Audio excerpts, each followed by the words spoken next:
Right.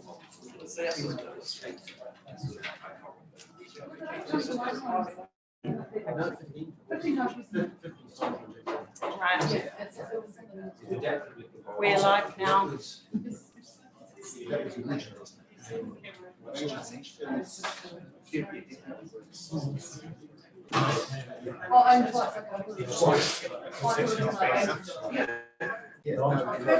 We're live. I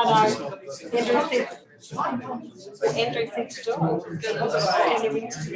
what do I do?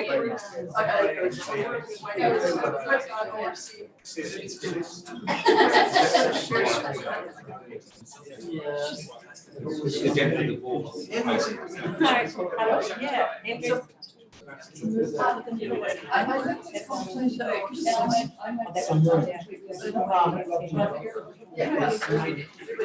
We're live.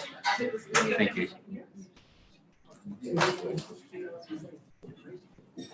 And just for your information, everybody, we are live, so just be mindful of that. She's not yet. I was worried you might be rubbing your nose or something. Safe travels. Always requires my intelligence. Okay. Well, good morning and welcome, everybody. Welcome to councils, welcome to staff, welcome to locals, welcome to viewers on YouTube. We're in Queenstown today. It's cool and calm, and it's great to be in this part of the region.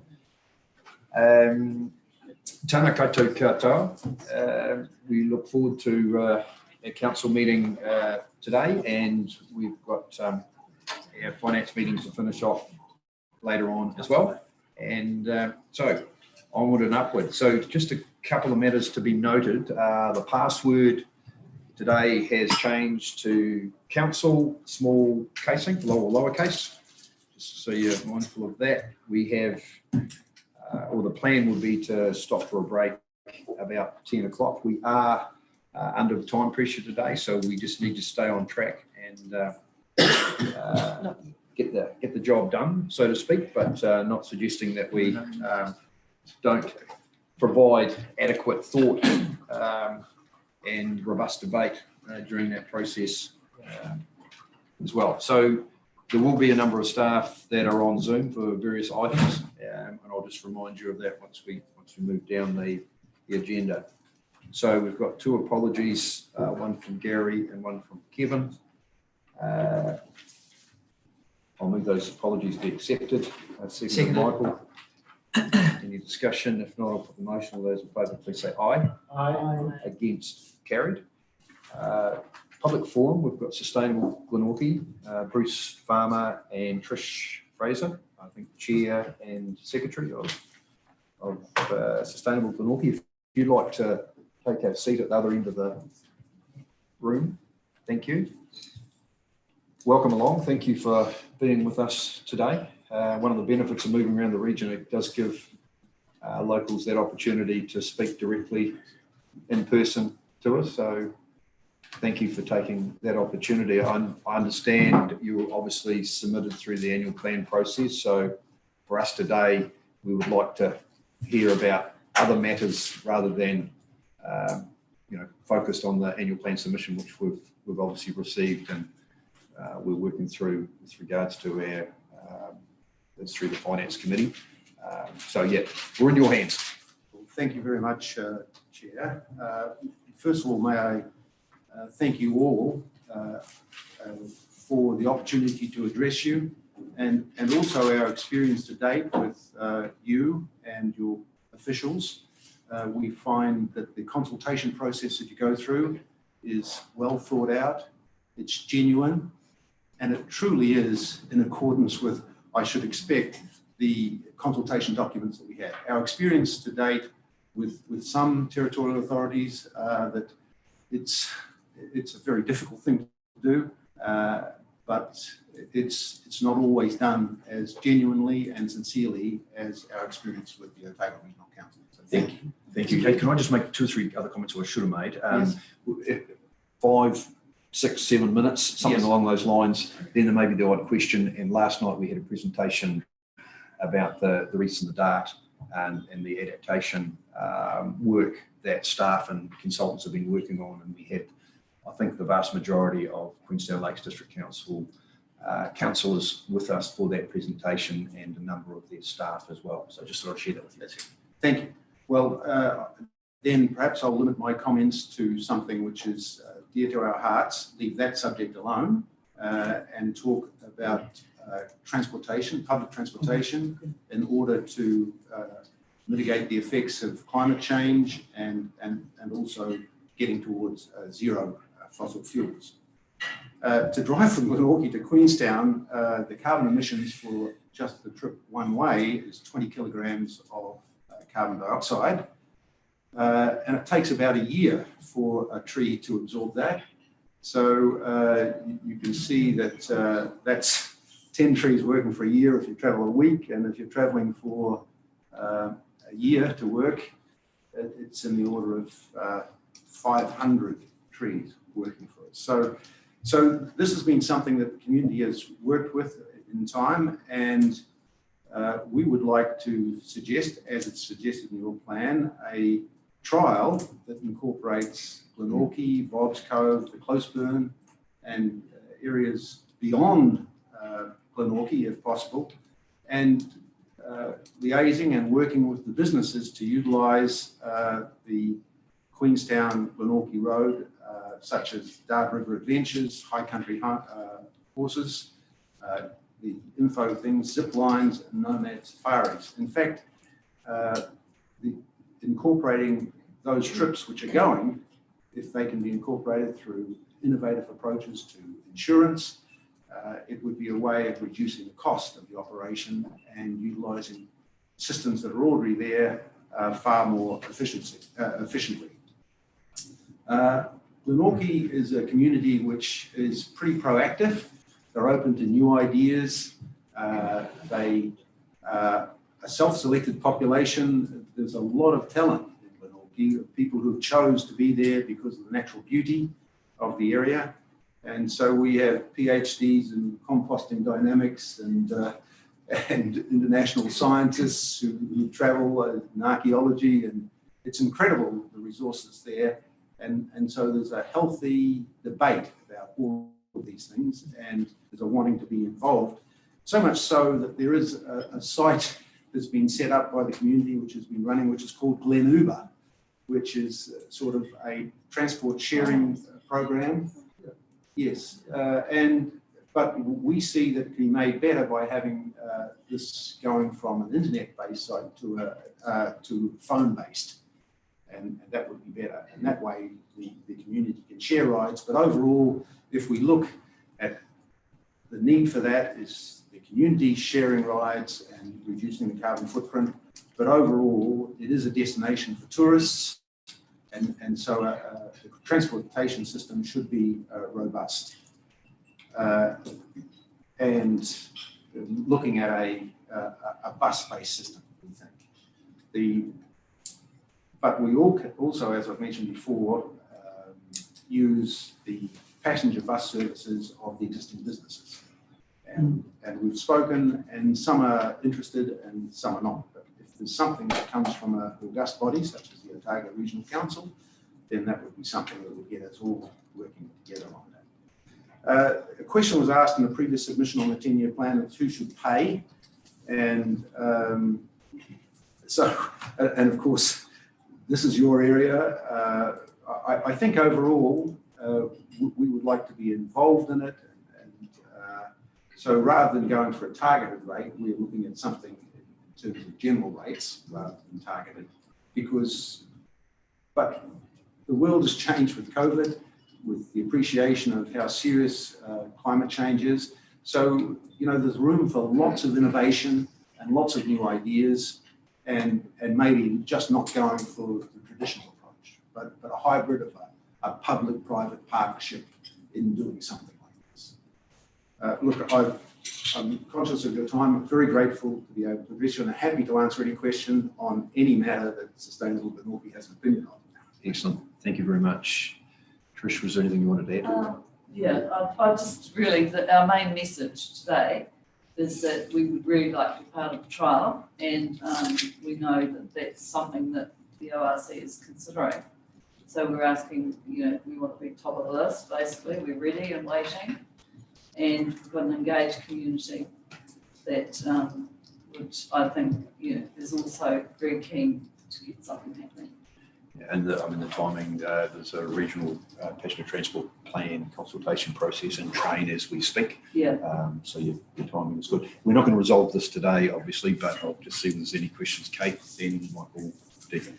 Just wondering what existing services there are, apart from the businesses. Are there school buses? Yes, there are school buses. And do they have capacity on them, or are they fairly chock full by the time they get in? Full, I think. Yeah, there's a van, passenger service van rather than a big bus. Yeah, they size the vehicle for the Yeah. for the passengers. And also they stop at Bob's Cove and Closeburn. And when you've talked to the existing businesses about a shared model, so COVID's changed the whole lot of things. Do most of them have their own, like, do nomads have their own buses bringing people up? And quite a few of them have those. Nomad have small four-wheel drive vehicles, taking people for largely, you know, Lord of the Rings type tours. But Dark River and other who have their own vehicles, small buses and vans. And people doing the Rootburn, not Rootburn, the Caples and Greenstone. thank you. There's no, they have to take the cars up. No, the tracking info, take people up. Okay. Yeah, so they've asked a few passenger service vehicles going up there. So they are still operating, that's And great. Norkie journeys. Yes, it was reduced as well. It's a taxi service in Dorking that we can mention here. Thank But you. actually, sorry, I've got it, just a handout of the sort of research around that we've done. Thank you. Michael, Deacon. Yeah, thank you for a very positive submission. Just regarding visitors, tourists for a moment, how many regularly are commuting between Glenorchy and Queenstown each day from your community? We're not sure, but for instance, on the journey down here between Seven, it was icy, so we took it carefully. We would have passed 40 or 50 vehicles going north at this time to Glenorchy, and equally there'd be a similar number coming south. Yes, yoga teachers coming into Queenstown, you know, a lot of people. So that's the dichotomy, I should imagine, with the public transport system, that you've got the daily commute for work, and then you've got the tourist side of it. Yeah, that's right. Well, interesting. Thank you, Alexa. Just one quick question. I really like your thinking, as you know. I'm just wondering, do you think people that live in Glenorchy, they are an immigrant bunch, they're a different bunch than possibly other populations, do you think they're the sort of people that would actually restructure their day to actually travel with others? Are they the sort of people who take seriously enough your carbon numbers to go, actually, I'd like to be in town by 10, but I can be there by 12? Yes, there are. We've had meetings in Glenorchy, and one of the suggestions was to have a bus shelter at both ends. Maybe not to pick up hitchhikers, but for any Glenorchy people that would structure around that, particularly getting to airports, the airport shelter, connecting with the existing haul process already in Glenorchy. Yes, people would. I've got friends and myself will offer rides to people and also change our time to travel. Yes. The problem is that people going to work is the commute. That's School buses? Yes. Thank you. Awesome. Thank you very, very much, Bruce. And Trish, you're more than welcome to stay for our first item on the agenda, 7.1, which is the natural hazards adaptation and a bit of Lake Wakatipu. You may be. Yes, it was very interesting. Thanks so much. Thank you. So moving on, we've got, I should have mentioned before, Councillor Hope is joining us at 8:20. Item 3, which is confirmation of the agenda. I don't believe there's any reason to change the agenda. All good there. Moving on, conflict of interest. This is just to remind councillors the need to stand aside from decision making when a conflict arises between the role as an elected representative and any private or other external interest they might have. Moving on to item 5, which is confirmation of the minutes, and this is from the council meetings on the 14th of April 2021 and 29th April 2021 as a true and correct record with and without any changes. And I imagine we can just deal with both those in one motion, moved by Kate, second by Marion. Any discussion? If not,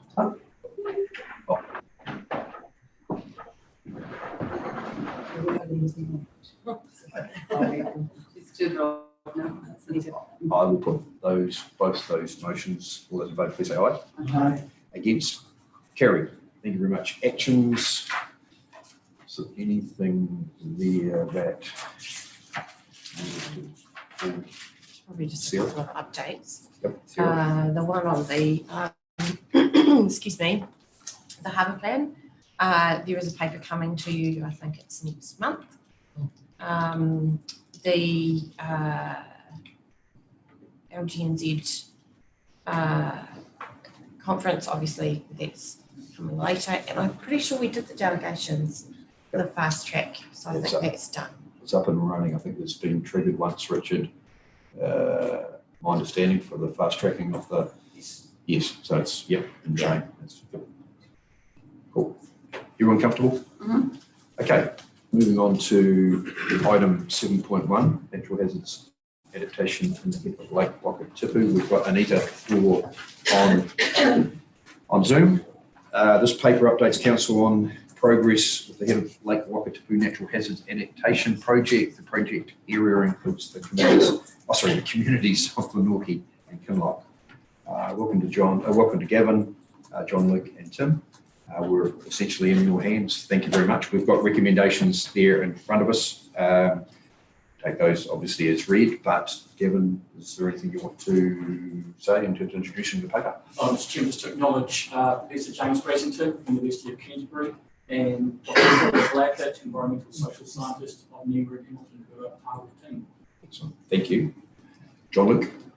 Yeah, I think the paper is read, but I'd like to highlight a few points. The first one is basically the area of interest. So it's the head of the lake. You've got figure 1 in the report showing the extent of the area. So the focus here is, or the message is, it's not only about Kinloch or Glenorchy communities, it's the whole of the lake, head of the lake area, which include accesses and activities using that area, such as walking tracks, the cable, the greenstone, etc. But also all the infrastructure that serve those activities and areas, such as roads and bridges.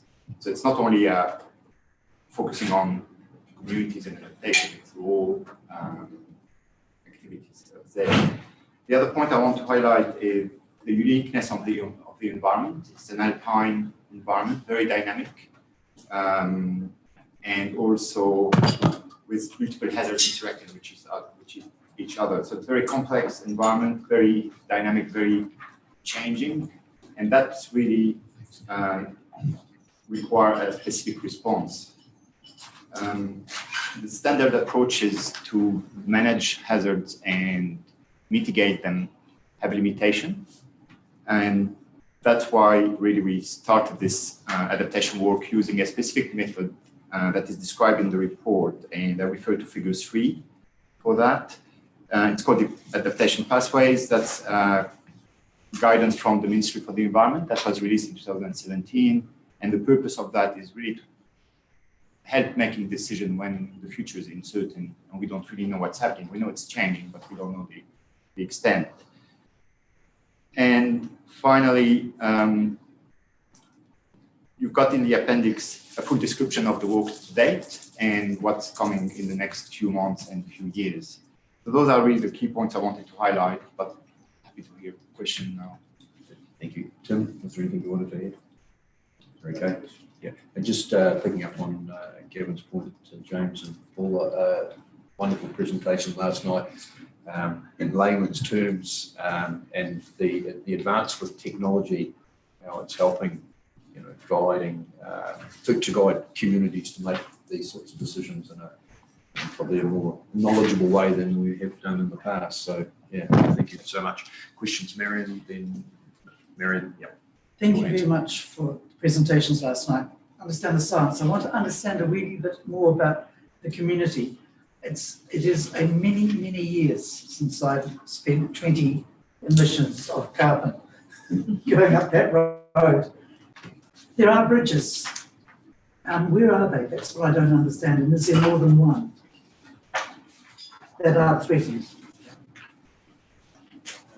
Because what I understand is we've got a community whose development or existence is threatened.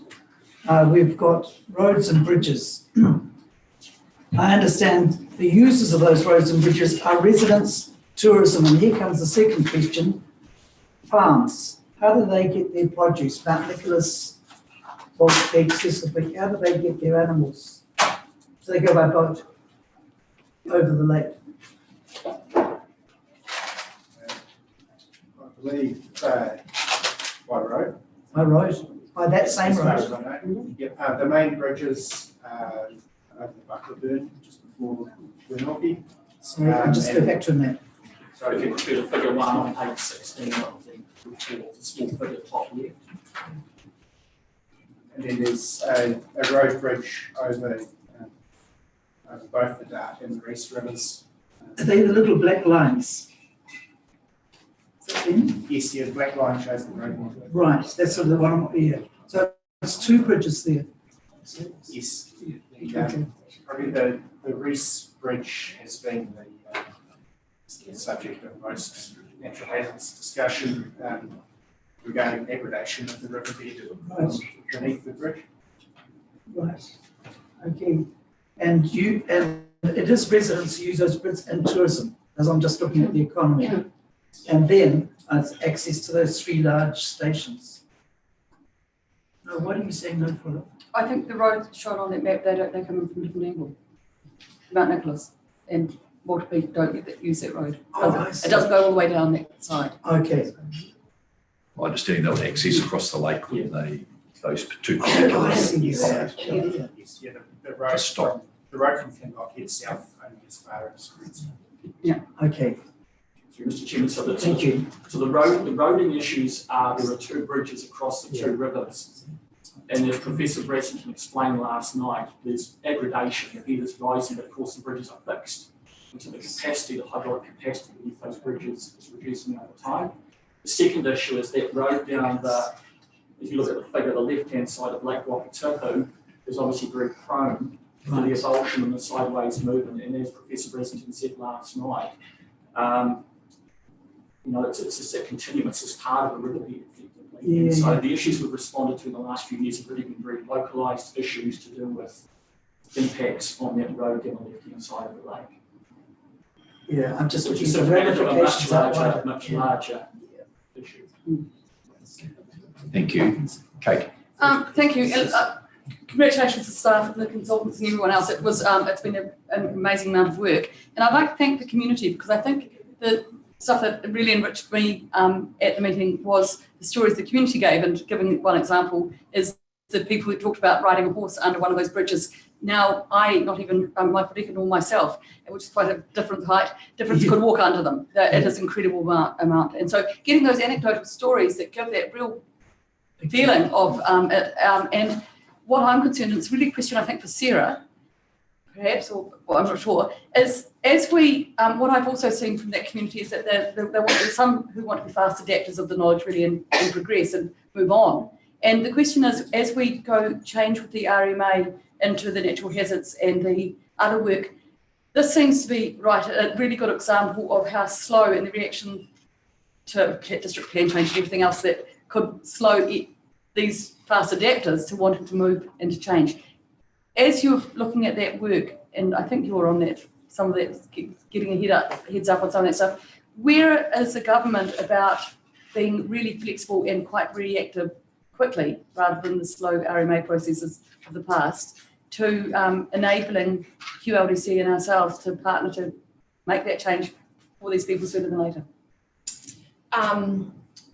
So I guess with the reform program at the moment, there's a couple of things. First of all, there's the proposal for what are being called Consolidated Plans.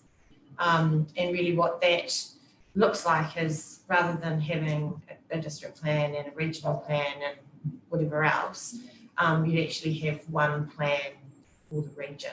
There's proposed to be 14 plans for the country. So that enables, I guess, a coming together of those planning elements that you would normally see separated out, which I think could be useful. The other thing that we're seeing, which has been a bit of a continuum of not just this Labour government, but prior to it, the national government, is opportunities to fast track processes.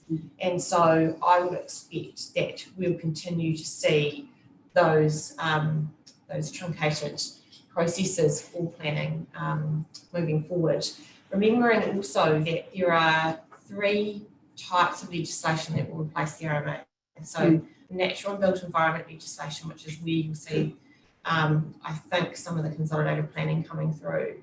There's also the Strategic Planning Act, which really is about spatial planning, so that will also have an element. And then there's a third piece of legislation that's as yet we don't know a whole lot about, but it's a climate change piece of legislation. So I think there are 3 new pieces of legislation which would be relevant in this case.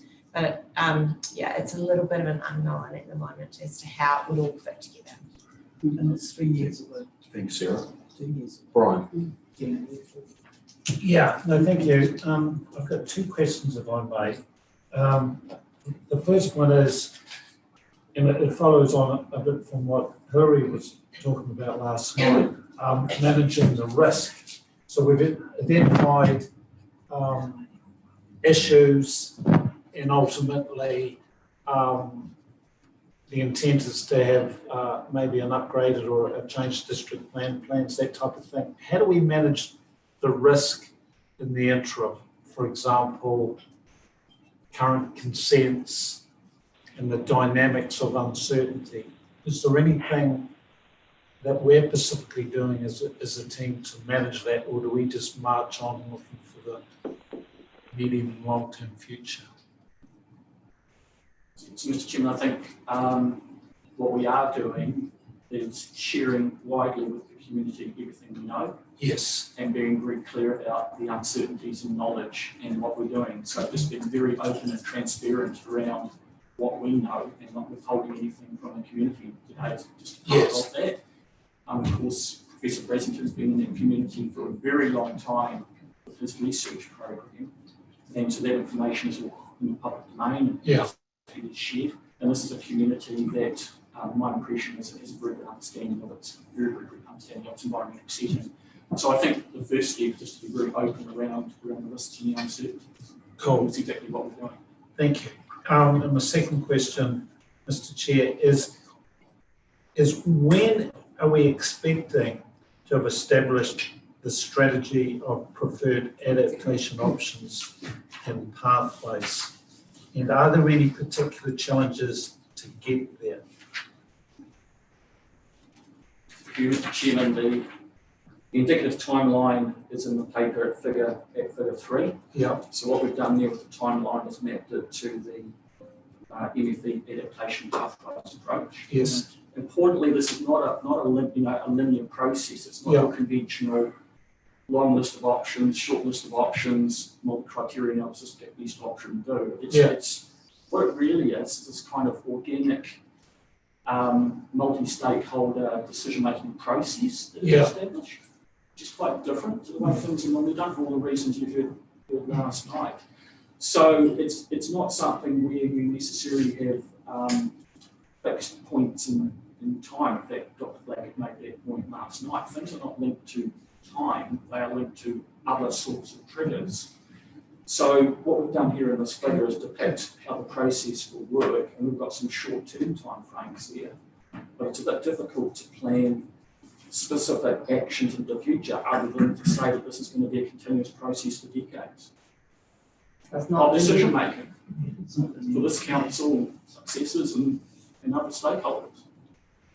Great. No, thank And you. in some ways, we have to adapt the process as well as adapting the things that come out of the process.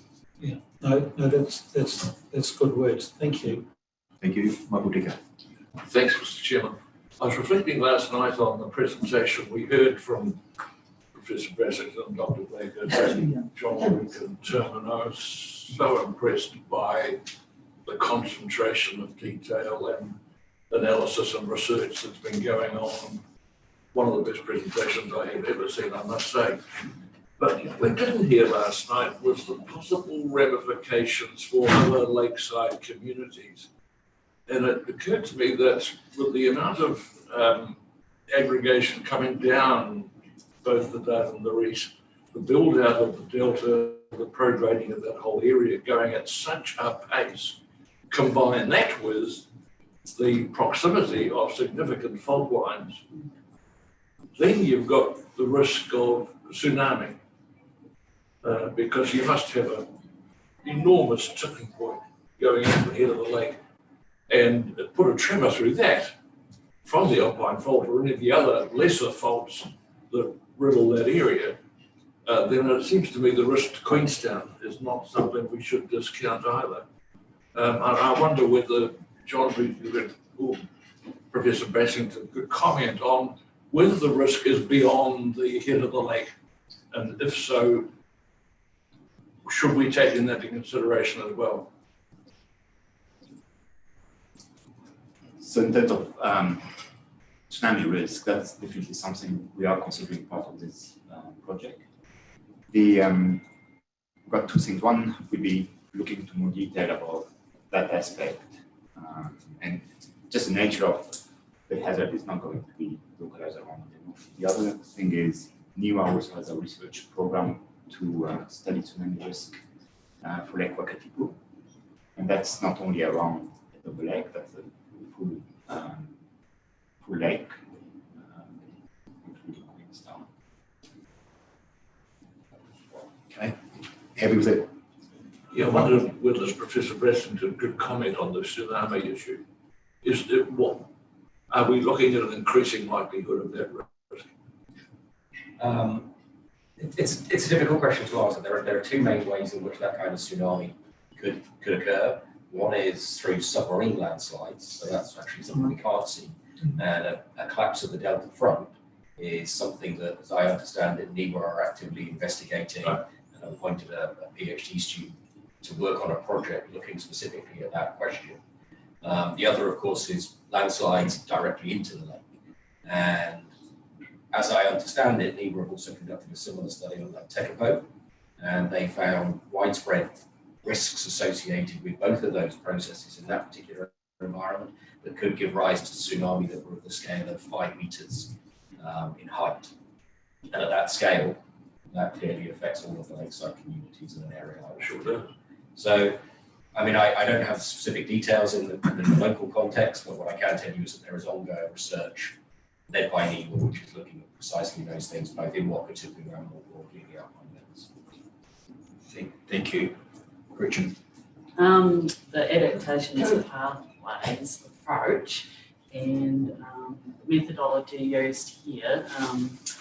Obviously, we've got other communities throughout Otago that will be facing hazard risk, and also that changing with climate change and being exacerbated. Is it an approach that could be used with other communities? And for example, Dunedin. It seems as though it could be useful in what you were just talking about before, Dr. Palmer, with not so much dates, but actual triggers, things you can see that are tangible, perhaps. I don't know. Could you maybe talk about that? We've got a recommendation endorse the use of the Adaptation Pathways approach. It actually says that, but I'm imagining in this case it means just in Glenorchy, although it doesn't say that. Yeah. Yes, the method is applicable to other situations we have in Otago, and in many respects, this project is a pilot for how we roll it out. Dr. Payne is arranging to brief the Leamington City Council staff on this, because it does have some applicability to South Dunedin, and we are working together at staff level around how that method can be used in the situation. I don't know if Dr. Blackett has anything to add in terms of That's what That's great, yeah. Thank you. I think the method is applicable whenever you have deep uncertainty. Right. And you can't link change directly to time. Yep. Because of the flexibility that it provides us with. It's been tried in a few places. Yeah. And it's places. It's come out of the Netherlands. Right. As an idea. And it's also starting to be applied in Pacific Islands. I know. So it's highly applicable. How you would apply it within each different community will be variable depending on the community itself. Yeah. So the application may be a little bit different, but the concept and pathways idea will work with communities that face that uncertainty. Thank you. Thank you very much. I think we better wrap things up. Thank you, Paul. Thank you, James. Thank you to the staff. Someone like to move the 4 recommendations, but also include in recommendation 3 the reference to Wolfie. Moved by Brian, second by Michael. Any discussion? Yes. Brian. I'd just like to say a couple of things. Firstly, it was my pleasure to attend the recent meetings in Glenorchy, the lecture and the workshop through the day. And the feeling and the feedback I got was a number of things. Community confidence in the processes that are being implemented. This was my view, that there was community support for the leadership this council is providing in its partnership with iwi, QLDC and DOC, and certainly there was ongoing feedback about the technical expertise, and that was all very positive, so that's great. And also, I think general support regarding the aim to identify and develop a strategy of preferred adaptation options and pathways to be considered down the track by the stakeholders and the community. So from my perspective, so far so good. And it's a good example that ideally we can roll out, as Councillor Robinson was hinting to, throughout the communities of Otago. So look, well done guys, keep it up. Thank you. Thanks, Happy to Brian. move this. Thank you. Move Brian, second Michael. No further discussion. I'll put the 4 recommendations together. All those in favour, please say aye. Aye. Against, carried. Thank you very much, gentlemen. Moving on to 7.2, which is the full pack paper.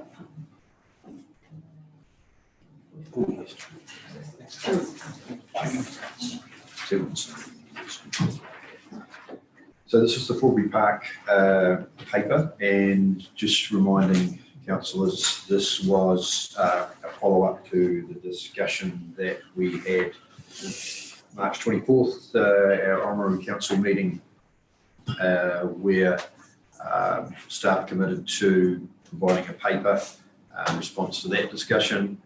The paper essentially outlines the approach to managing natural hazards, risks throughout Otago through agreed principles, and to understand how those principles might guide decision-making on future land uses as greenfield or brownfield sites, notably Forbury Park in South Dunedin.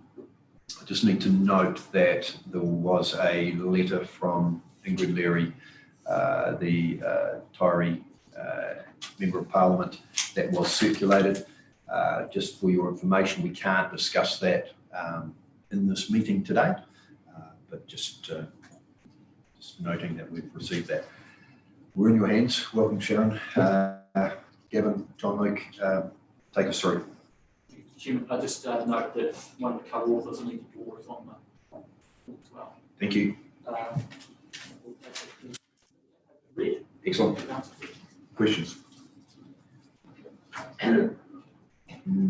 No questions. So, can I ask one? So this approach essentially is the approach that we've had traditionally. Is that a fair comment? If you turn the clock back 10 years or whatever, when we consider property in general that is challenged with natural hazards, this is a similar sort of approach. Is that a fair comment or not? We're taking it to a new level. I think this is thinking laterally around what place a piece of land anywhere might have in the wider scheme of things. So it's not just focusing on the hazards of the site, but rather looking at what role that land might play in a wider physical setting. That's what the paper is about. It's encouraging some more lateral thinking.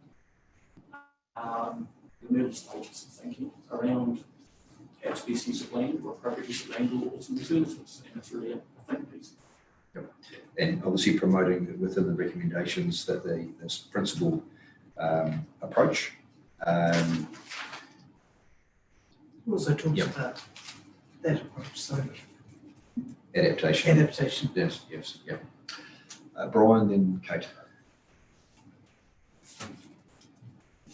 So do you think that the situation in Forbury Park, where we understand that there's some interest and it's been publicised in relation to community housing, do you think that the order of actually the steps and the order that it's actually being approached is not necessarily the best order? You know, is it fair to say that there's some preliminary understanding of work that needs to be considered with an open mind before the community sort of jumps in and says they want to put a house there?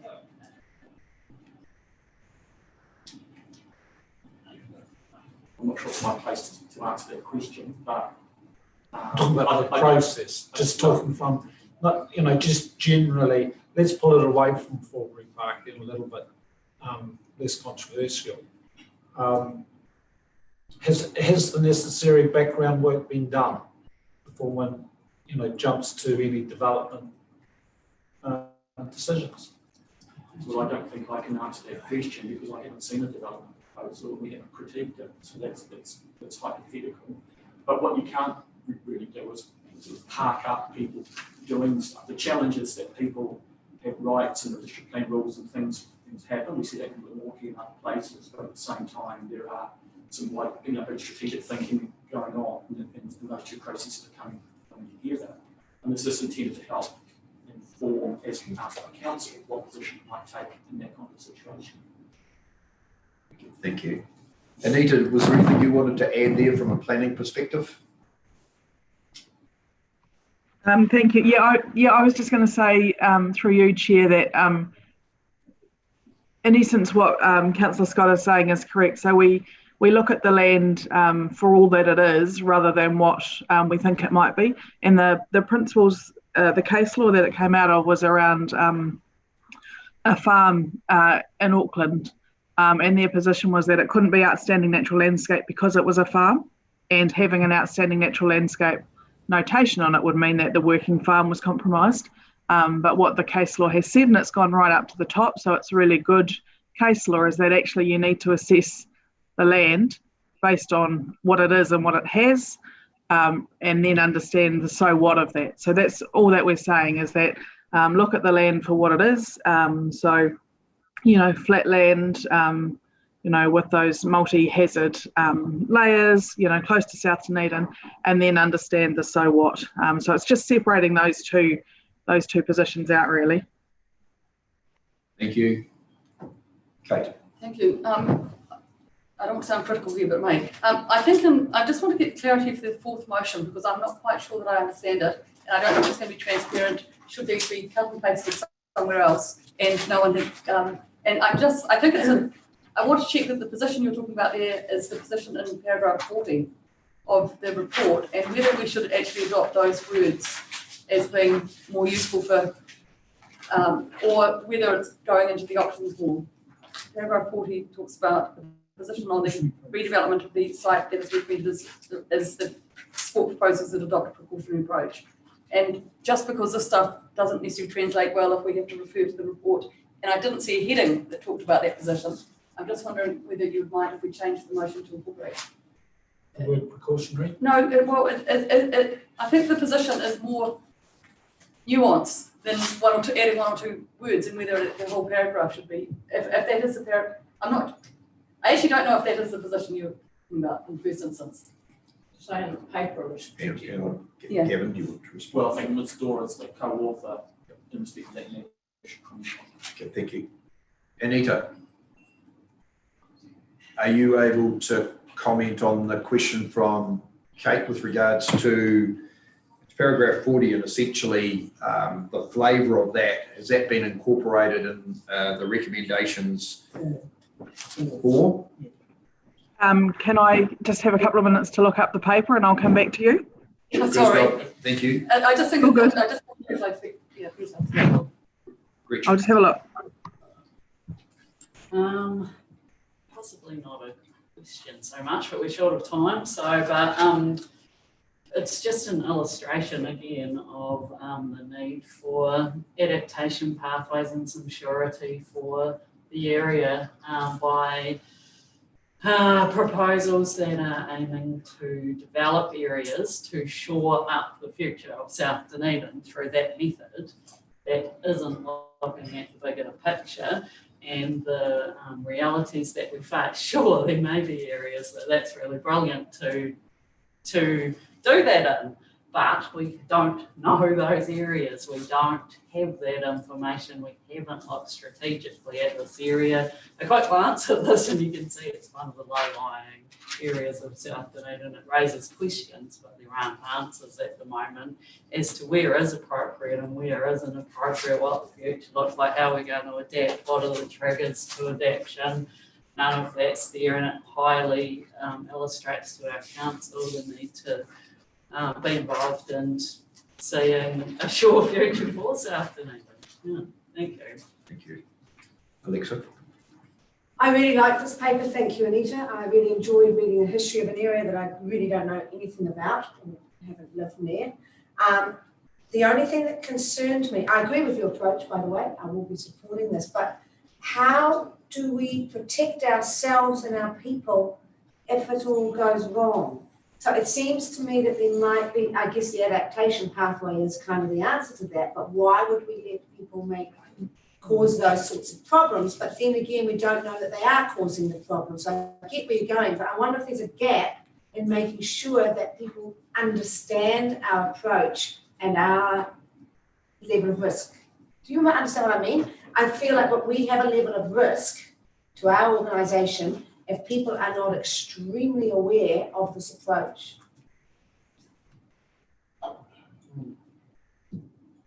Is that a question? Yes, it is a question. It's have you considered how do we protect ourselves from the risks of people getting this wrong when they develop it, ignoring what we've said?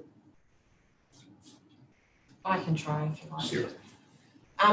Well, I guess this is the first step. So as staff have said, there hasn't been a conversation with us. We're just aware of the current interest, but we haven't had, there's been no specific conversation with staff. So as part of the conversation in Oamaru, it was really clear that you were looking for some direction or a position. Yeah. And so what we've tried to do is, without assessing any particular proposal, we've tried to give you, if you like, a baseline kind of position which says, well, look, in the event that that there is any proposal at Forbury Park, then here's our position. It's out there publicly, and that hopefully can be the baseline for a conversation moving forward. I think a concern that I have, and I don't want to talk about it in great detail, but is a recent decision we've had in Glenorchy, where we have actually, we did put forward with the information that we have around Glenorchy our concerns, and I think the wording in the decision is something, to the effect of we're far too conservative and, pretty much there wasn't the same point of view taken by commissioners. So I think it is really important that we educate as much as we can and help people to understand the dynamics of these systems and of these places. So that this is really a first step. But I guess, you know, there is different information in the community at the moment, and I know Andrew referred to the letter that we have, which suggests that everything can be mitigated for a particular proposal. Unfortunately, we're not in a position to make that sort of assessment because we haven't been part of the conversation. But I guess what we are doing is putting a line in the sand and saying, well, actually, there's a whole lot of stuff you need to consider here, and you know, our first advice would be precaution is necessary. And that enough to protect us? Having this publicly out there is enough to protect us as an I think organisation? so. Eventually, we will have to be involved, whether that's because of consenting that comes through us, or whether that's because we inject ourselves into a process. So, you know, eventually we will be involved, but with all of the public interest, I think it's important that we put a line in the sand. Thank you. Thanks, Sarah. We've got Marion, Michael Laws, Hilary, Michael Becker. Marion. Thank you. My question really is, Forbury is one proposal. There are going to be many, many more. And we're setting out a framework for how we handle them. What I want to get a sense of is timeline, because if I look at this could look like an obfuscation, okay? And I think that might be the risk that you're talking about, I don't know. It could look as though we're putting up, this is how a rational person would approach all the problems in this area. But the problem is that the people who are developers or who run with an idea want things done fast and furiously. Okay, and they go to the papers and the headlines for all that sort of pressure. And we've witnessed that. That's lovely. I love you too. And I just lost that. No, sorry, the public campaign puts pressure on us. What I want to know is, give us an indication of timeline, because if we get something that's put up to us, how would somebody go about putting up a proposition like Forbury, or like using the netball courts or whatever? I'm trying to not just put it on the Forbury proposal. How will we deal with it? How do we propose to deal with it? Are we dealing with it by ourselves or with DCC? I know that we've begun an education process out in South Dunedin. Been to several of those things, but the community isn't involved. A few are, but not all that many. So how do we do this? Because we're going to get taken over. Sarah. Well, I think, and Gavin can comment on it, but I think we do obviously have our work program for South Dunedin more generally, and part of that is engagement. Yep. We're also, as Gavin said, we also work at a staff level with DCC, so there's a connection there. But of course, we are, we are in the business of having to react if proposals come forward, and that happens anytime for any kind of proposal.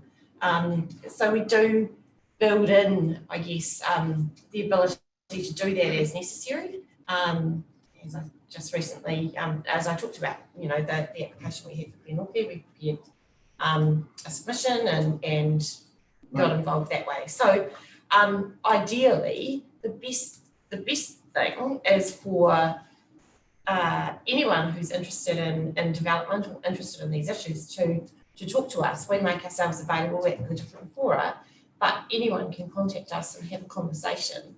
We're willing to share information that we have, so that would be a first step. And we encourage pre-application through any kind of consenting process, which takes care of having those sorts of conversations as well. Yeah. Yes, absolutely. Okay, thank you. I think you give me, it seems to me this has been conducted through the newspapers. You people haven't been involved. No. Thanks, Sarah. Thanks, Marion. Michael Laws. Yes, I'd like to take you to section 31 to and proceed onwards of the paper. And I am concerned that whoever wrote this paper, I'm sorry, I don't know. It was a collaboration. It's a collaboration. Has extrapolated the man of war case to a conclusion that doesn't exist.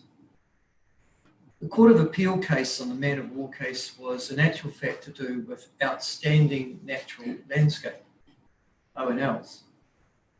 It wasn't anything else other than outstanding natural landscapes. I'm struggling, for example, to see how Forbury Park, or the land on which it is, would in actual fact reach two definitions. One, natural, because it's not, it's reclaimed land, and B, outstanding.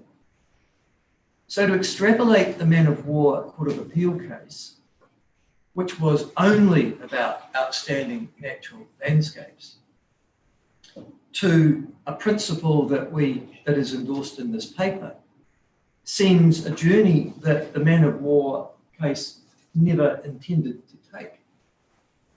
What legal advice did you get on this? You know, I'm going to go to Anita, but I think So I think the reason why the case law is there, it's about the principle of identifying the values of the land. It's got nothing to do with comparing the issue in that case. No, I'm saying the principle is incorrectly expressed in this paper. Yeah, so I'm going to go to Anita because I think it's a planning question. And Anita, there's some other questions you may want to cover off as well, but we'll start with that one from Michael Laws with regards to the case law and the relevance of that to this paper. Sure. So through you, Chair, Councillor Laws is 100% correct that the man of war case is in relation to an O&L only, but the principle that the Court of Appeal drew was that the first priority is understanding the values that land has, and then understanding the planning consequences of it. Now they did that in the case of O&L, but that's a planning principle that's now been worked through on other issues and other risks or opportunities for land. So that principle is a similar principle that you've seen in draft versions of the new RPS. So it's the principle rather than the actual issue that we're talking about. So we're not talking about O&Ls. We're not making any claims to Forbury being anything other than a piece of land that has values. In this instance, the values are about hazards that we're trying to understand. Follow-up question from Michael? Well, I mean, the answer to that would be, could you point to me in the appeal case judgment, because I've looked, where it says there is such a principle? Because what I'm very keen on ensuring is that I've looked at that judgment and it's only to do with outstanding natural landscape. To extrapolate anything other than O&L from a Court of Appeal case, Court of Appeal didn't intend. And it's not, I can't see any judgment or any in that particular case that creates a principle. So the Court of Appeal said in the case of an O&L, only once you've done the factual assessment could someone, in this case a council, then consider the planning implications of, in that instance, an O&L. So I completely agree with you that it's about an O&L, but what we're saying is the principle of identifying something based on its values and then understanding the consequences is a principle that we can apply to hazards, notwithstanding the Court of Appeal was only about an O&L. Okay. And that's, I think I've made my point here, because my argument is this paper's incorrect. The principle's been taken by LRC staff. It's not a principle that the law has established. So it's been actually created arbitrarily by ourselves or by so-called planners. And there is no case law that backs that judgment.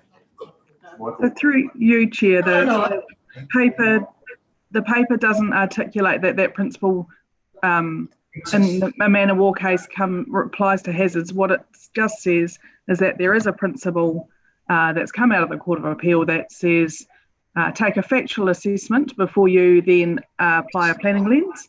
And we're saying that that principle or that methodology can apply to other things. Okay. No, that just created that. I want to keep moving because You're going to get challenged legally on that. I'm comfortable that the case law has been used based on an overarching principle. There is no overarching principle. Based on identifying values of a particular property, whatever those values may be, whether it's in relation to natural hazards or some other an outstanding landscape. Any other questions, Michael? No, it's just wrong. Hilary? I would like to consider moving on by picking up the first three recommendations and not the fourth one, because, my question is, does that cause any mischief as far as the staff are concerned? Because I think the fourth one, in a variety of ways, is uncertain. It's the beginning of what Kate talked about earlier, but saying, proposed in this paper, we're not sure quite what we're endorsing, and later somebody says you endorsed something, and the something is essentially section 40 or whatever it is. Can we just leave that recommendation out? What would that move us on? Hilary, I think I'll go back to Anita because it was a question that was posed before, as you say, by Kate. Anita, did you want to comment in terms of the paragraph 40 in relation to recommendation 4? Or just can we drop 4 out without? Yep, okay, so we'll go to that. So Gavin, you want to speak first? Well, yes, because council asked for a paper, so it could take a position. And I think you need an express resolution on what that position is rather than an implied position buried in paragraph 40. That's why we've put it in as an express resolution. Okay. Now we can tighten up exactly what we mean by that by putting some more words in there, but that is what you asked for. Okay, thank you. Anita, just comments around that question? Yeah, so what I would say is that the approach that we are suggesting based on principles and then working through understanding the value, again, derived out of a principle in the Manor War case, but also based on provisions in the RPS, and that does provide for, as you move through a cascade, if there is still uncertainty, then you adopt a precautionary approach. So my perspective is that paragraph 40 is taken into account in that recommendation. Thank you. I'm mindful of time. I'm going to Michael Deaker. Brian, you have asked a question early on. Yeah, I was going to move the motion. Okay, I'll come back to you then. Michael Deaker. No, Marion covered most of what I wanted to say, but the other thing I thought that Alexa's question is answered by paragraph 29 to a large extent. And so is Hilary's worried, in my view, that our primary role in any development there would be as a consent authority.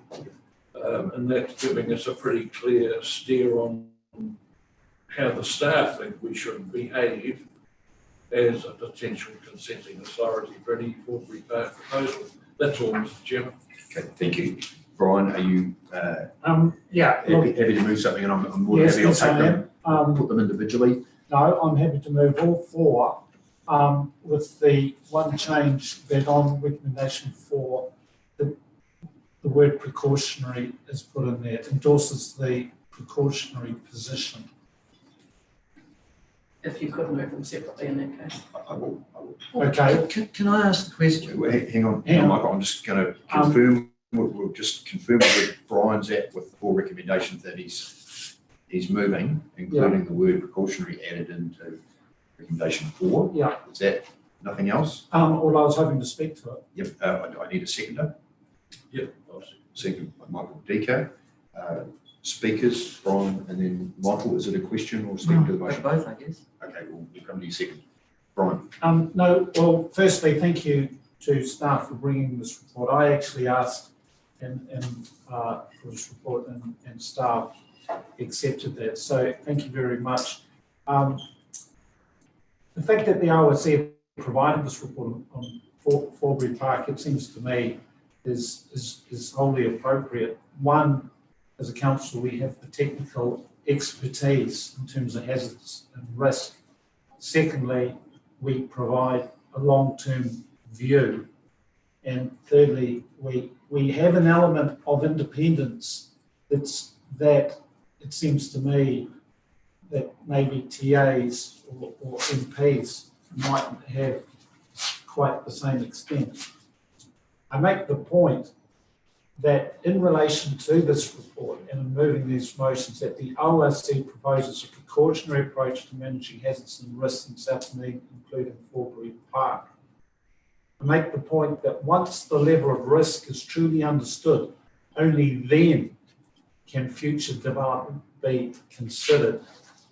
And I make the point that this is the way to achieve the community vision of resilient communities in the face of natural hazards and climate change, which is very important to Otago and to this council. So I'm happy to move all 4 recommendations with the, if it assists, to put the word precautionary in recommendation 4. Thank you. My plan will be to, when the time comes, is to put the first 3 together and 4 separately. Okay, Michael, yours. Speak. Well, first of all, question.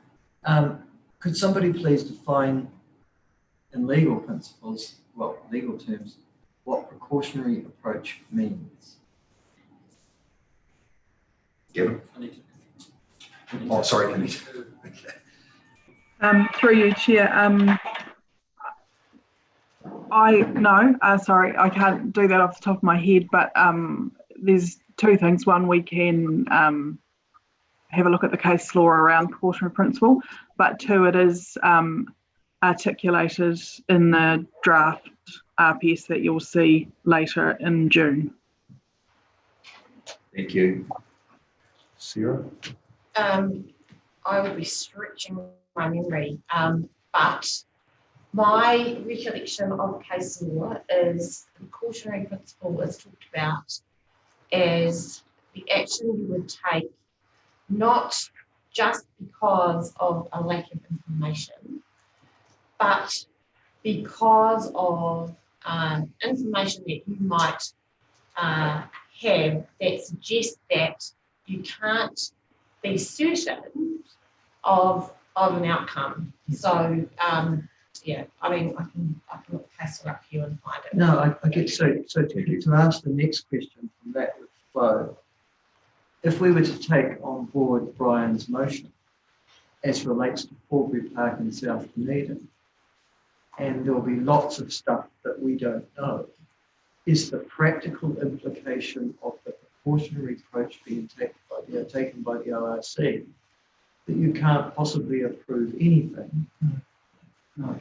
Okay, no, come on. Well, say it on the record. I will, no problem. No, that's not necessarily the case. So I will refer you to a case that I gave minutes on in the Environment Court that related to the taking of all water for irrigation. In that case, there was a lot of community concern about the potential for a large take coming out of the shallow bore to impact the bores of surrounding farms. The precautionary principle was invoked, and what that meant was for the first year, there was able to be a volume of extraction with monitoring, and if no effects on those bores were had, then that ramped up to a greater volume in the second year, and then if no effect was had, then the full volume that was applied for could be taken. So you can, with precaution, you can step things up, but also stop at any time that you see effects that you may have expected to start to occur. So no, it doesn't mean carte blanche. No, you can't do anything. Thank you for that, Sarah. So, Michael, we're in debate now for recommendations. Would you want to speak to those recommendations? Yeah, I'm concerned that we're going to be acting as a brake upon a number of projects and developments that are in the offing for, particularly Forbury Park, if we adopt this principle. We have a draft RPS that I think will guide us. It's adequate. I don't know that we actually need to do anything other than that. But there are community expectations, a great deal of intellectual energy is going into providing a solution to Forbury Park, to providing a development that will stand the test of time. And I don't believe any development that has consequential risk is likely to be promoted at any stage. I think our existing regulations, our existing plans cater for that. And we are, again, seeking to act as a bridge for, I think, some pretty enterprising development that can and will occur in the Forbury and South Dunedin areas. So I can't support this motion.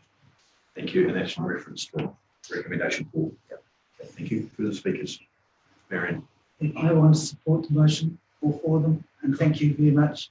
And why I'm supporting it is, I really haven't enjoyed watching this example of a proposal come up and be argued through the newspapers rather than argued with the whole community and also with us. If there has been no even beginning conversation with the staff of ORC and councillors as a whole, then I think that is utterly the wrong way to go about a proposal. This is saying this is precious and land with all sorts of risks attached. We have to be cautious. We have to be precautionary, but that doesn't mean that we don't develop. But we don't make a decision based on a newspaper campaign. We make a decision based on science and fact and the way through. And if we open up ourselves to agreeing things because it's done through a newspaper campaign, we will be in severe trouble. Thank you. Further speakers? Probably just ruined your relationship. Imagine you have. No further speakers? My only comment would be we haven't got an application in front of us. So the precaution, I'm very comfortable with the precautionary approach. It seems to fit well with the RMA, which whatever natural resource you're dealing with, or whether it's a natural hazard or whatever it might be, it seems to be the most logical way forward is going back to that, setting up that framework and understanding those values initially, and then working out, stepping down from there. And if there was something proposed, it may require additional investigation to identify whether or not mitigation measures can be put in place to mitigate those adverse effects to be no more than minor, for example. So I'm comfortable. Are there any further speakers, Kate? Sorry, the one thing that I don't think from staff time, Gavin said that he was happy for words to be added to that, and I just want to check that he's happy with that just being the addition. He had said that before, and I'm just looking at the other opportunity if that's okay. Good. No, I just took it that when Brian suggested that addition, But I just, I don't think it's so much. waving of hands. But Gavin? Yeah, just on reflection, there are several paragraphs, not just paragraph 40, where there are positions being expressed on different things. And the problem with incorporating one of those into the resolution is one of the advice the others aren't there. What I was saying, we did need a resolution such as we want to define, just note that there's several matters which will take positions in the paper, not just limited to one. Yeah, okay. So there was a theme sort of threaded through the document. And that's actually fine. I mean, it should be positions, because I'm just for clarity, I found reading this, it's a really good report, but I wasn't absolutely sure that I had it on knowing which approach we were taking. Exactly. And I don't want to be difficult, but I do want to get clarity. This is something that people are looking over our shoulders to see what we're doing, and I just want to be really clear what that means. That's cool. Thank you. Any further speakers? Well, can I ask a question then? If the paper has policy positions, as Dr. Parr has just pointed out, and it does, and we're actually passing resolutions, why wouldn't those policy positions be included in the resolution? Cool, good idea. I mean, Well, I are if we're resolution. no, but I know, but it's not a resolution. So it's not a policy. This is just the background material for it. Yeah, so what It's a are bit like the those, what are those? Hang on. Well, We- paragraph we- 40, for example, is critical, it would seem to me. It says what you said, Michael. but it's not in the resolution. So what you, Kevin, are you comfortable that particularly, well, all the recommendations give a fair reflection of the theme across and through the document? In other words, picking up on the, I suppose, the key principles of what we're trying to achieve. It's saying two, we adopt concepts. You have a look at two. Yes, so they're not fine. Yeah. I'm saying we get four. Hang on, so please, we'll go back to Gavin, because Gavin wrote the report with John Luke and Sharon. And so the recommendations, after you've heard this discussion, Gavin, are you comfortable with the wording apart from the additional tweak that was mentioned before? I am, but I'm just pointing out by way of example, paragraph 41. Yes. The opportunity, for example, needs to also be part of any proposal to redevelop the site. It's taking a position on how the site development might look. That's implicit in recommendation 4. Thank you. So a particularised recommendation 4, we would keep for that's one of the lists. Expanding the word. So you take precautionary out. I'm saying it needs to it came up in the discussion with the resolution, recommendation 4. As they do, just keep all that wording, make sure that it basically Okay.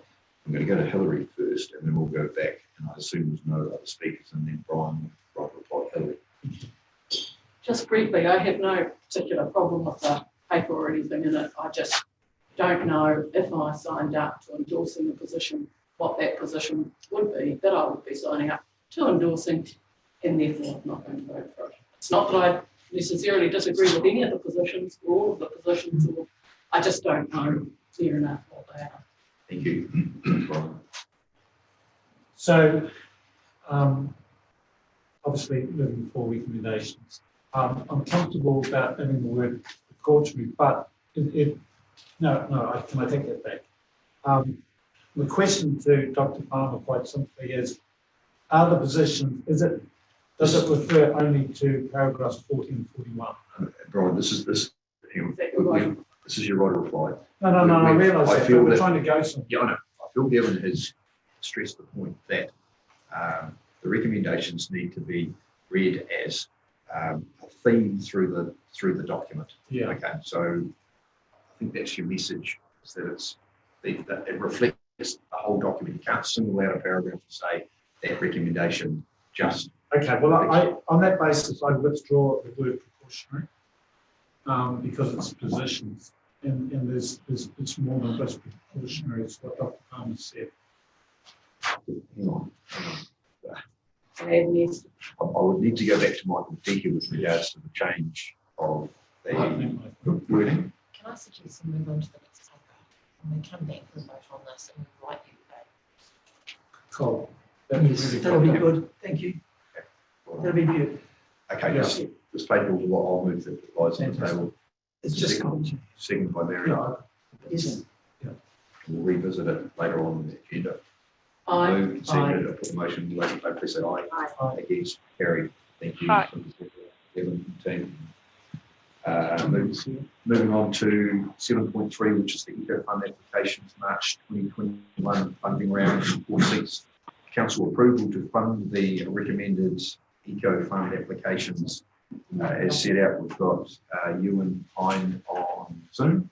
Michael Decker, did you want to introduce or make some general comments with regards to this latest round of Eco Fund applications? Actually, very pleased to, Mr. Chairman.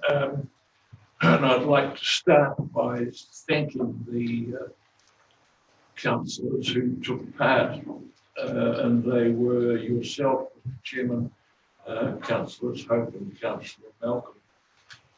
All 4 of the panel members made especially thorough efforts to assess with considerable care all the applications to this round.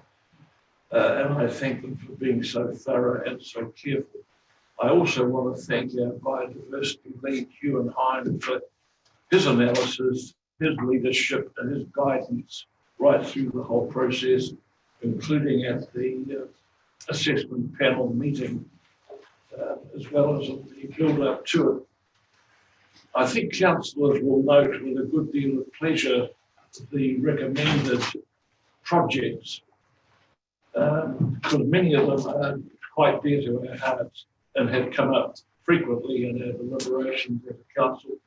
I'm speaking about organisations like Waiwanaka and the people doing such great work at Otago, at Tomahawk Lagoon, the Halo projects expressed through the Open Valley project, which is basically Northeast Valley encouraging the wildlife of their area spreading out of Orokonui.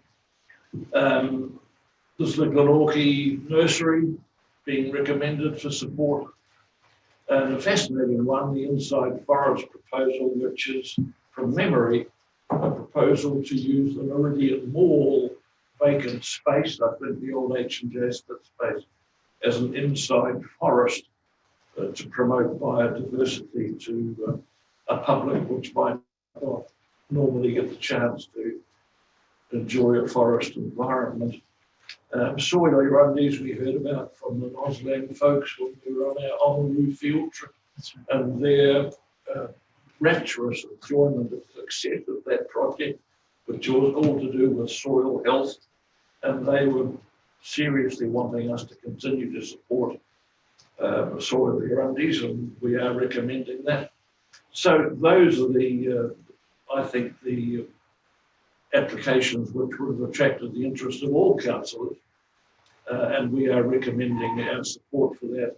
My final comment, Mr. Chairman, in moving the 3 recommendations on page 86, which are to receive this report, to approve the funding recommendations, and note that the annual review is about to happen in July. My final comment would be that, as the paper shows, the applications yet again have wildly exceeded the amount of money available in our eco fund. The numbers are there, I don't need to spell them out for you. But if we were considering in the LTP concept any increase in that fund this year, next year, or in year 10, whenever, then the communities of Otago would really appreciate that. Because at the moment, I think the Eco Fund is doing a thoroughly good job, but it could be doing a much better one in enabling local folks to get on with the job they want to do. Thanks, Carmen. I've moved it. You seconded it. That's perfect. Thank you very much. Chairman, thanks for the time to do that. Thanks, Michael. Any other comments, Carmen, from yourself as a panel member?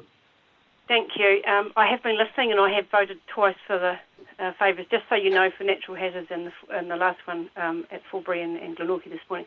Thank you for the opportunity. Great panel, very good applications, and I completely concur with Councillor Deaker. We're doing a great job, but it could be more effective, and it could be, I don't know if the word's dazzling, but there's so many opportunities for groups out there, and even we've seen that come through when Councillor Scott even suggested that up at Glenorchy. It was just like, wow, what's this fund? I think we just need to take it to another platform. But it's brilliant, and I really think the other panellists, we have great applications. Soil in your undies, what a cool topic. It's really catchy, isn't it? I'm delighted to second this. Thank you. Thanks, Carmen. Ewan, from a staff perspective, with a comment you'd like to make? Thanks, Chair. Firstly, just like to echo Councillor Deaker and Hope's comments there, but also just to quickly add in a couple of additional acknowledgements. I'd like to thank my other staff members who made up the staff panel, Libby Caldwell, Scott Jarvie and Rebecca Beggs, for their very diligent and thorough assessments of the applications. And I'd also like to acknowledge everyone who applied this round to the Eco Fund. As Councillor Deaker pointed out, once again, we were heavily oversubscribed. And I appreciate the significant level of time and effort that's involved in putting in an application to the Eco Fund. It's great to see record demand over this last year. And from my perspective, great to see so many community groups out there across Otago with good ideas and willingness to put the effort in. So thanks to everyone who subscribed. And once again, of course, whether or not you're successful is not a reflection on the value of your project idea. Apart from that, I don't think I have anything to add to the paper. I'm happy to answer any questions if there are any. Excellent. I appreciate your lead on the Eco Fund applications as well. Are there any further comments being moved by Michael, second Carmen? Any further comments or discussion? If not, I'll put Very quick thing like this model. Ryan Sibley has prepared a really good media release. Should this motion be passed, and I think it would please every councillor to see the effort that Ryan's put in. Taking advantage of the PR opportunities. Yeah, excellent. I'll put those three recommendations. All those in favour, please say aye. Aye. Aye. Carried. Thank you very much, all. Moving on to item 7.4, governance updates, May 2021. Welcome to Amanda. This paper is to seek approval for updates to key governance documents for the ORC. The recommendations are set out there. There's an additional recommendation. We'll probably slot in as number 4, and then current number 4 becomes 5. And that recommendation is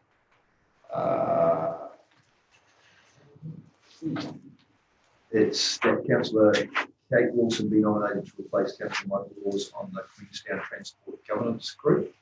Is that right, Amanda? Sorry, I should have asked you for that, but is there anything you wanted to comment with regards to that recommendation and the other recommendations? No, I think I'm happy to take this reading. Any questions from councillors?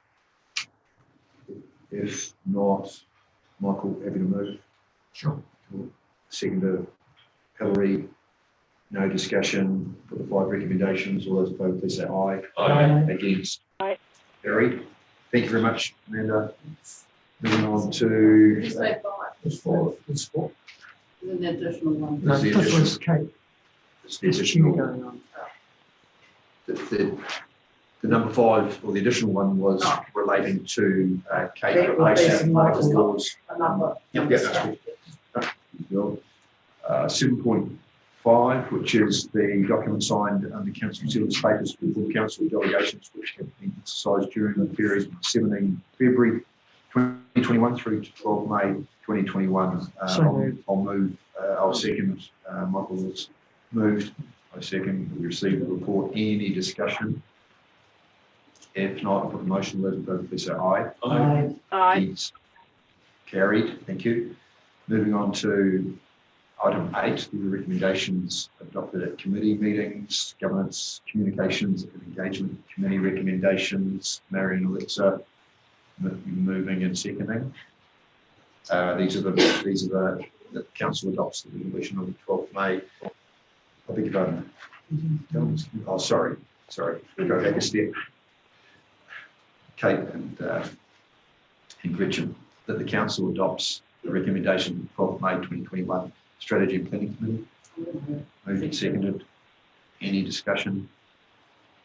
If not, I'll put the motion. Those in favour, please say aye. Aye. Aye. Carried. And then Marion and Alexa, that the council adopts the resolution of, crikey, Dick, sorry. Michael.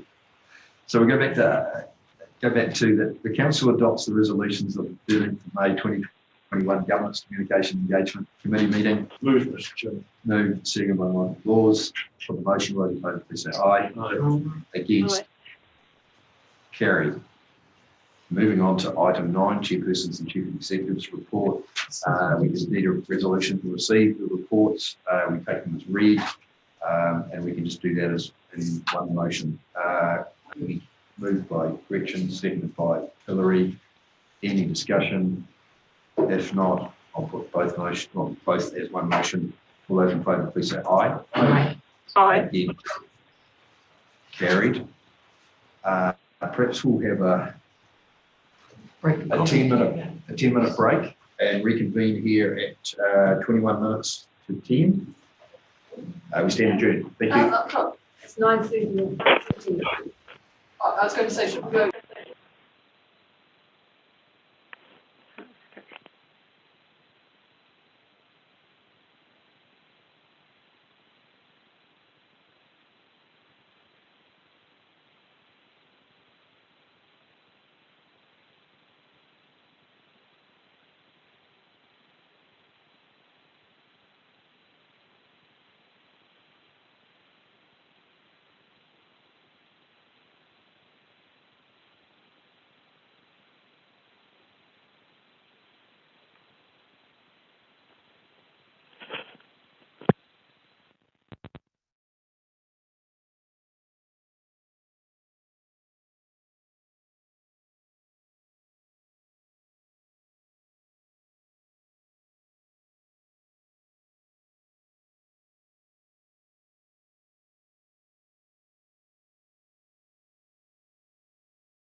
We'll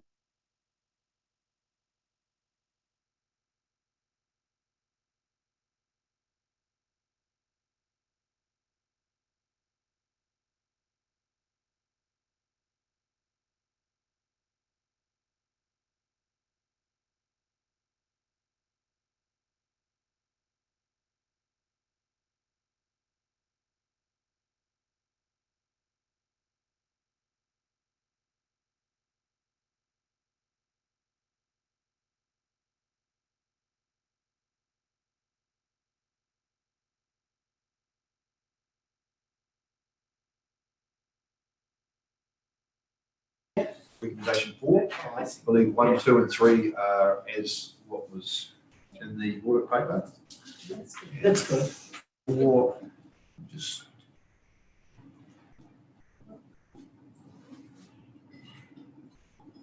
If you would stop wiggling that. so 4 reads endorse the following position on potential future development of Fulbury Parks. The Fulbury Park site. Future developments require very careful consideration of natural hazards and to take account the likely changes to the physical environment, including effects on groundwater for the long term, 100 years and longer. The site. 2, the draft.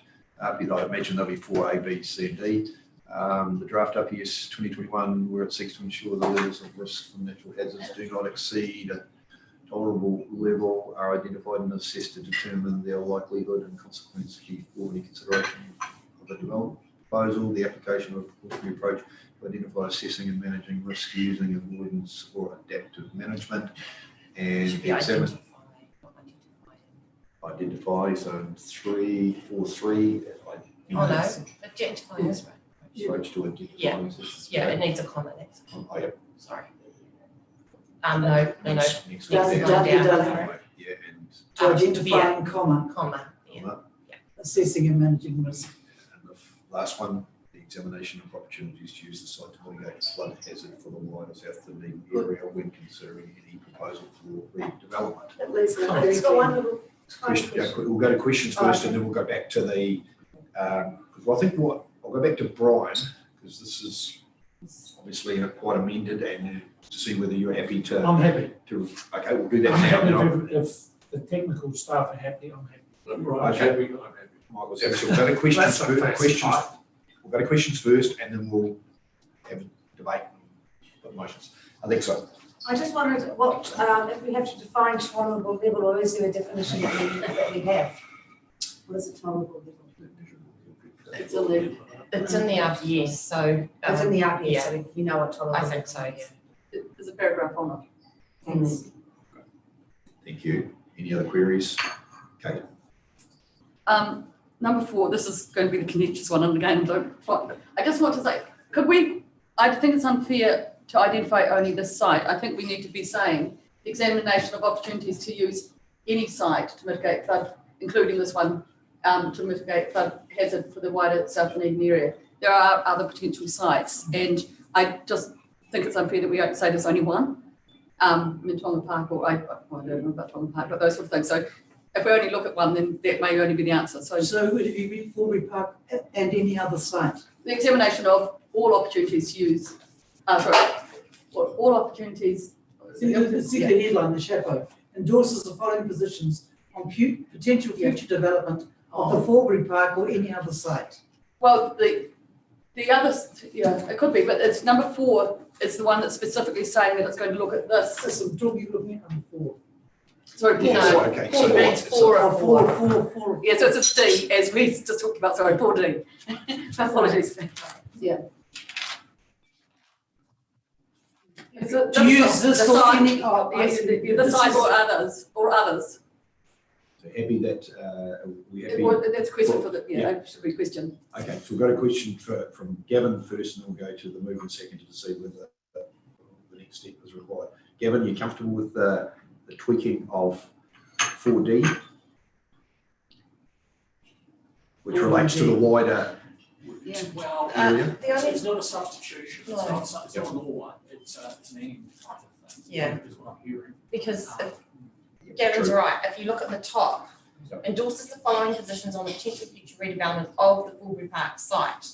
So then if you widen it out, you know, you're talking about Forbury specifically at the top, Yeah. but then at 4, you haven't got it. So to my mind, you know, you can broaden it out, but I don't think you can just broaden out number 4 or 4. So it's got to be in there. So it's only relevant to Forbury Park, you say? Well, that's what we're saying at the top, and that was what the original Question was. resolution and discussion was about. Yeah.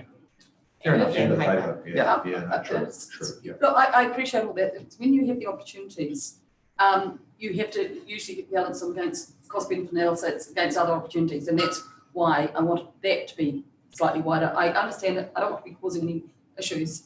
Sorry. Could we having the discussion? In the bottom one, we're talking about generally the Forbury Park site. In the bottom one, how about just saying use the site to mitigate flood hazard when considering any proposal for redevelopment? Because the flood hazard will be whatever flood hazards are relevant to the Forbury Park site. So it's wider. It's wider stuff to me. No, I'm saying get rid of that. Just mitigate flood hazard when considering any proposal for redevelopment. Not as I understand. Okay. I think if we're going to reference the wider area, it needs to be in the bracketed 4 at the top, as Sarah and Gavin have alluded to. Two different bits. Yeah. But now you're talking, Hillary, with regards to, let's call it 4D. Yeah. And just get rid of that though. No, and just remind me why the examination of opportunities to use the site to mitigate flood hazard. If you just leave it like that, then it can be broad or narrow. Yes. Yeah, Yeah, it could be whatever flood hazard it's causing. Yes. That's all I'm saying. Yes. Just leave it as wide as. I agree with that. You happy with that? Can I ask a question? Yeah, just one Sure. minute. So we're saying, Take out the words the wider South Dunedin area. That's what you're saying, isn't it? 6 words there. Yeah.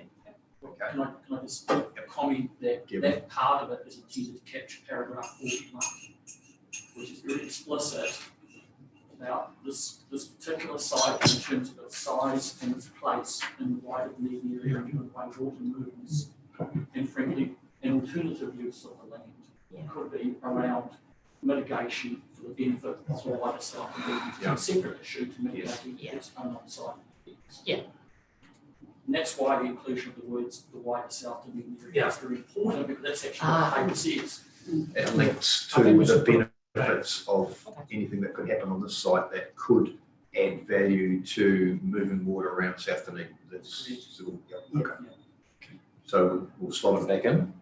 Thank you. Okay. Is that okay? And then we're going to go to Brian and Michael, and then we'll go back to Michael. I'm just asking a question. Okay. Look, I'm very happy with what's there, and my suggestion to the chair maybe you move 1, 2, and 3 together and 4 separately. No, good as gold. Michael Deaker in terms of the changes. Happy. Michael Law's question. Number 2. Again, it's gloriously imprecise. And if we are going to adopt principles, we need to enunciate clearly what they are. Don't we? Because it's the same issue that you've just addressed it before. Principles presented. Exactly, that's what I'm saying. Now, we have a problem in this council. We've always had a problem. Our chief executive has drawn our attention to it. Sorry, Michael, can we just hone in the wording? Where do you feel uncomfortable that the Because I don't know what the principles are.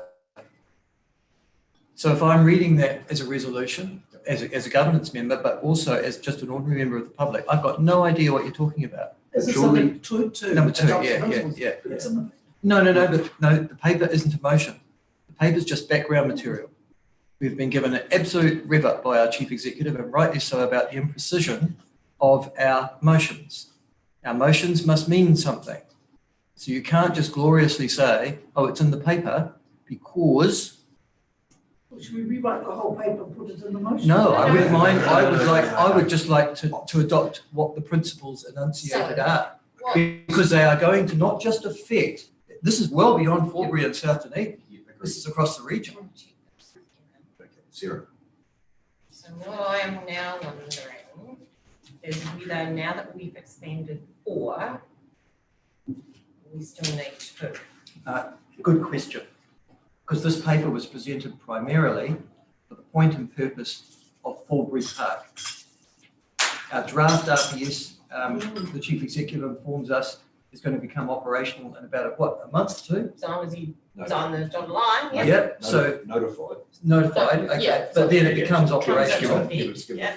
So, you ask yourself the question, what's this all about apart from Forbury Park? Because our draft RPS covers this.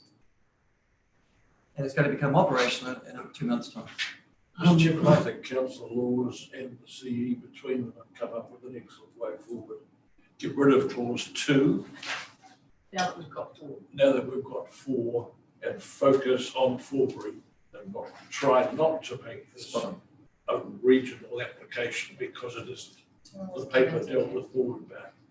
And that's where we should be going. So get rid of 2, leave 4 as it is, and we're there, we're home and hosed. Correct. Thank you, Michael. Gavin, if 2 was removed, would your review be? I think so, because I think the relevance, the RPS is used to inform the position when I read the paper is, I'm okay. From a planner's perspective, I might have a different view, but I can see the logic. Thank you. Okay, Brian and Michael, we're good to go? I am, certainly. Yeah, I can accept. I mean, looking at it, I actually saw the principles, from a planning perspective. They talk about a level principle of first identifying the land based on the values it has, then determining the significance of the values, and understanding the planning consequence. So it's just sort of a generic sort of application, and then we've gone into the specific engineering hazard risk terminology in number 4. So look, I'll do what the meeting suggests. Brian, just to help you with that, so yes, you're right, that's what it says in paragraph 32. The reason why I feel comfortable is because in paragraph 33, it says the draft Otago Regional Policy Statement sets out an objective and then policies that align with this approach. So because you've got the RPS and you're picking it up anyway. No, I think what's there for is fantastic. So 2 goes. Thank you, Dwight. Okay, we're good to go. So I'll do these individually. So it's been moved by Brian, second by Michael Deaker, that we receive the report. You probably don't need to do them individually. I'll put that motion. All those in favour, please say aye. Aye. Against, carried. So I'll put 2 and 3 together. Moved by Brian, second by Michael Deaker. All those in favour of 2 and 3, please say aye. Aye. Against, carried. Thank you very much. Thank you, Sarah, staff. Well done. Okay, that concludes the public part of the council meeting. I will move that. Yes, yeah, we did those. Yes, We just left over them. we did. Yeah, just before. Because I want to ask you about de-escalation. Yes. I think we should have them here in this room. Pardon? De-escalation techniques. Oh. No, I want to. Can I ask the Chief Executive a question? Yeah, and so we're going to close the meeting in a moment, but because there seemed to be some confusion about the chair and the chief executive's report being moved and seconded, it did happen, but Yeah, very swift. I was very busy doing it. I thought the chief however, executive didn't. there's 1 or 2 questions. So Michael Wilson. It's really important too. I'd love to get your latest on the record for us all on 3 Waters and where we're going. So you've had a briefing. There's a meeting, I think, in Gore tomorrow. But I'd like, there'll be stuff said there that won't necessarily have been shared with you. So and vice versa. Okay. As you know, I sit on the 3 Waters National Steering Committee, so I cannot talk about information, all the information that I'm privy to. But what I can talk about is information that is public in terms of the conversation that was had around water entities. I think that's fairly public now. And the proposal that there be, a number for the country, a small number. What I think is important for Otago is a couple of things, particularly of relevance to us. One is stormwater is now being considered for inclusion. So a lot of the early work focused mostly on drinking water and wastewater, and now the conversation has shifted to, okay, so what would it look like if stormwater was in the mix? And I think we have to think about stormwater in its broad context, and that's where we potentially have a role or could see a change in our role if stormwater expands to flood drainage. But that's not determined yet. I haven't seen anything that has sort of really put a stake in the ground on that. But it is something that we need to be aware of. The other conversation that's been taking place and has been reported both politically and then in response to Ngāi Tahu provided a really good picture, is the conversation that's happened with the South Island councils who are potentially going to TAs. No, both. Okay. So all councils in the South Island have been having a conversation about the potential that all councils most of the councils in the South Island come into an entity would have some alignment to the Ngāi Tahu takiwā. So the boundaries of the entity would have some alignment to the Ngāi Tahu takiwā. I think it was really unfortunate that there was some inaccurate commentary that suggested that the ownership of assets would change. That hasn't been a part of the discussion. What has been a part of the discussion is A, being in the takiwā, B, how the governance around that entity and the inputs around that entity would work.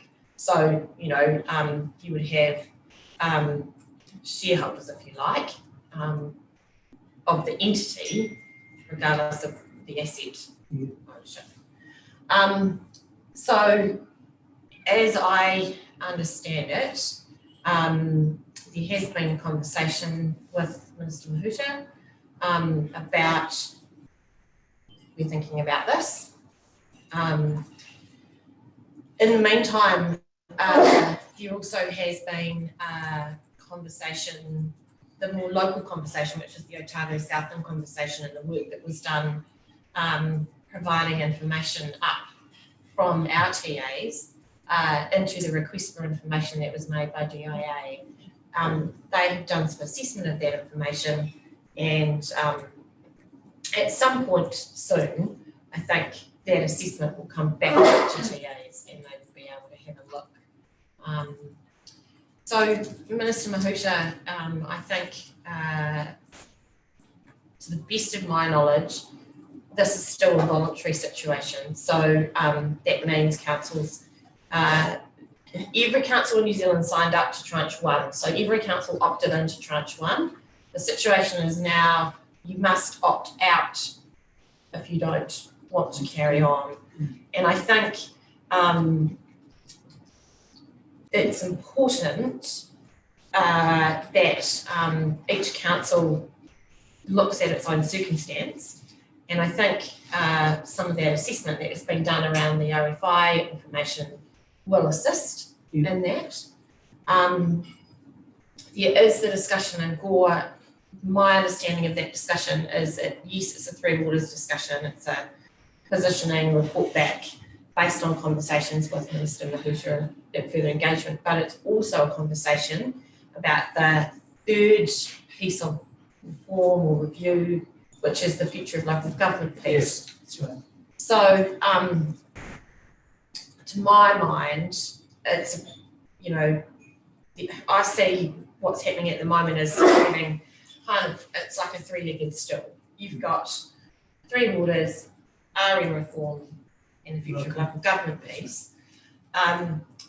I would really encourage you to try and think about those three things and their interrelationship, because that joining up piece is the piece that's a little bit missing, particularly, it's nobody's fault, but particularly I can see the potential for good work being done on Three Waters, not necessarily marrying up with what's being done on RMA and some tension between the two. Yeah. So, you know, you might actually get perverse outcomes because of that.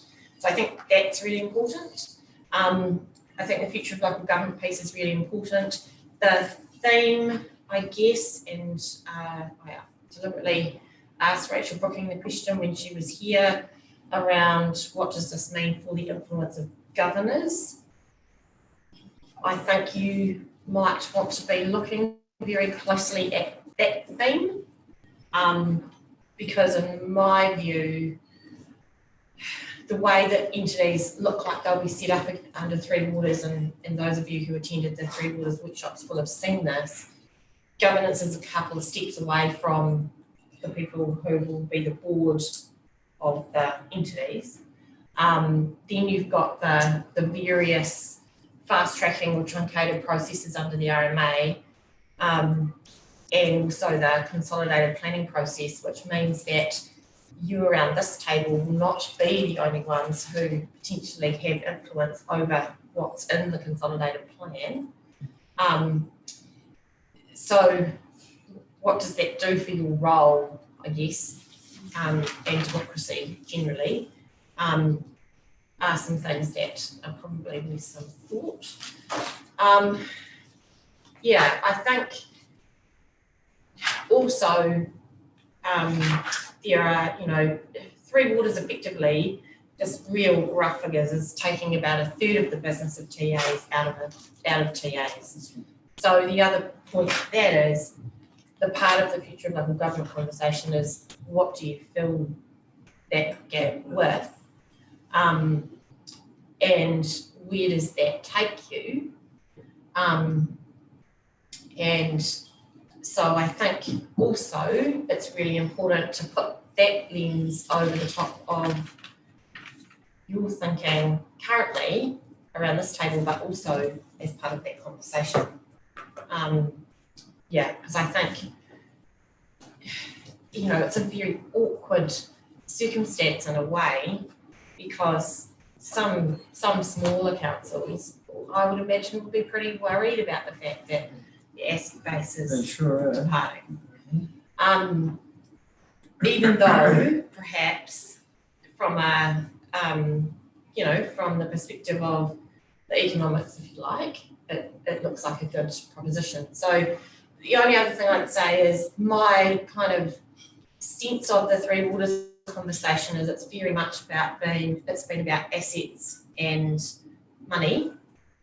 There's that whole back end piece, which is the piece that we get involved in, which is the FMUs and the planning, freshwater planning discussions and all of that. And I see a bit of a gap there about how those entities will engage and become part of that process, particularly when you look at the timing of water plan development for the country, and the timing of entities coming on board. So there's a lot to unpack, and it's really complex. But I think, yeah, there's still a way to go, definitely in the stormwater space, and also I think in how individual councils are going to make their decisions. And I guess what I'm not clear about is an entity will need a certain, whether it's a certain value of service or a certain value of infrastructure or whatever it is to be viable. If you've got multiple councils that opt out in an area where an entity is planned for, what does that do to the viability of that proposition?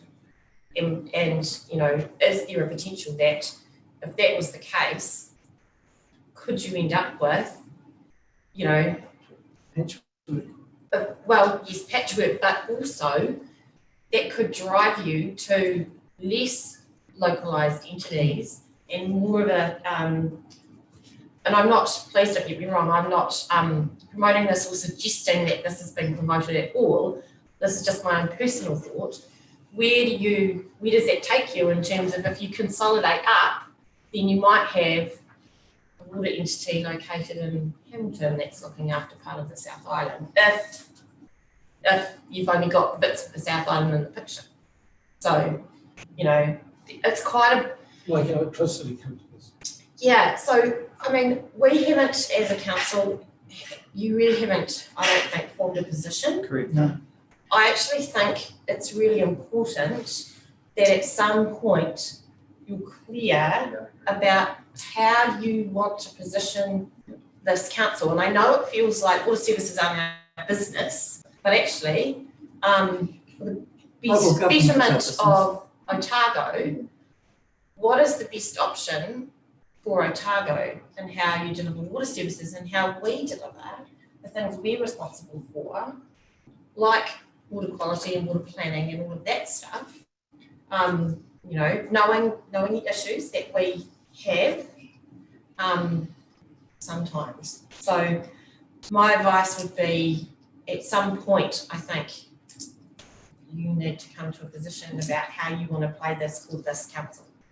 Thank you very much for that, Sarah. Full update, very thorough, and that's great to bring us up to speed. The only thing I would add would be, it seems that, and you've sort of touched on it, that these three work streams, three waters, RMA reform and local government reform, are running in parallel with, rather than having that sort of connection, so that there's no real, holistic. Yeah. Anyway, Michael. No, well, you see, I think it's time. I think that's the reason I asked, and I align with the views of the Chief Executive, that it's time for us to start to take a position. TAs have been engaged in this process because they're directly involved in regional councils, have sort of stood on the sidelines a bit throughout the country. In fact, not that, they just stood on the sidelines, and that was nothing really to do with us. But it could very well come to do with us in a coordinative role. There's also another alignment, Sarah, and that is when you think about the FMUs, it's all water. That's right. So, you know, further on down the line, it doesn't make sense to stand that outside your general process. So I'd like to, Andrew, think that we could have that discussion amongst ourselves sooner rather than later. Get a workshop or something that informs us of where exactly we are, what the processes are, who we're dealing with, what our overall view would be. I can tell you that TA is scared shitless by this, particularly the small ones. That's all right. It's a little 2-year-old girl can use the effing word on a viral video. I think well, I'm not promoting the standard that we This set. is not going to go viral. It's okay. But okay. Taken point. Taken. But if we are, but they are very concerned about their future viability, and those are TAs in our region. And literally, if they were to opt in, I can think of one automatically, probably two actually, that simply would lose the will to exist. They'll have nothing to do except run at the library and a few rural roads. So we need to get involved. Okay. And so let's take up the Chief Executive. Can we arrange a workshop fairly soon on this issue? When, Sarah, would we get a little bit more information to be able to viably have that workshop and an informed conversation, do you think? I think that I think there's some information coming. I don't think I'm speaking out of turn. I think it's fairly well known that papers are going to Cabinet in, very, very soon.